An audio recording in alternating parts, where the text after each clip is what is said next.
Hey y'all, Luana here. Wanted to give you guys an update on the blood resin beads I'm making. The color was damn near perfect as far as like what actual blood looks like. However, because I'm trying to match it to that transparent red blown glass bust, wasn't really the color I was looking for. That's okay. I'm still going to utilize these pieces. I think that they came out great. So it's like this ruddy brown, I guess brick red, like a dark brick red. Anyways, I have them in a few different sizes and shapes, at least of the big pendant pieces and the beads. So the problem with bead molds is there's always like this, I don't know if you probably can't see that. Maybe you can see that. Can you see that? I don't know.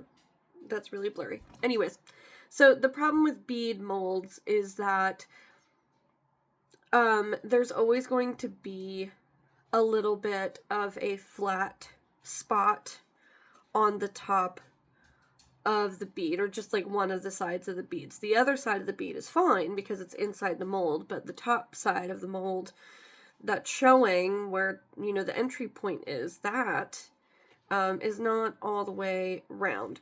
So I'm gonna have to figure out something with that. They don't look bad, but my thought process is probably a bead cap or a spacer bead, which I did buy a lot of today. I went to Cary Street, Carytown.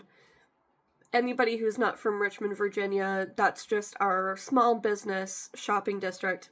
And I went to the bead store down there, Bangles and Beads. Shout out to Bangles and Beads. They don't have a TikTok or an Upscrolled. That's okay.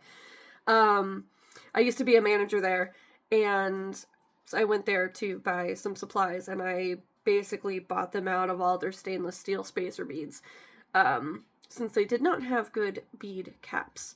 So I did buy a bunch of those, and I'm going to play around with these, the current ones that I have already dried, cured, however you want to put it. I'm probably going to mix some of these with my rattlesnake vertebrae, mix some of these with some other gemstones, probably more like my onyxes and my obsidians, and I have some really pretty tourmalines too that I'll use with these ones. I really like this ruddy red is really cool. However, in addition to going to Bangles and Beads today, I also went to Michael's, which I hate doing, but I wanted to try to get a different type of resin dye, because the resin dye that I have made everything just completely opaque. I need them to be more translucent. So I bought a different resin dye to see how that would turn out, and y'all, look at this.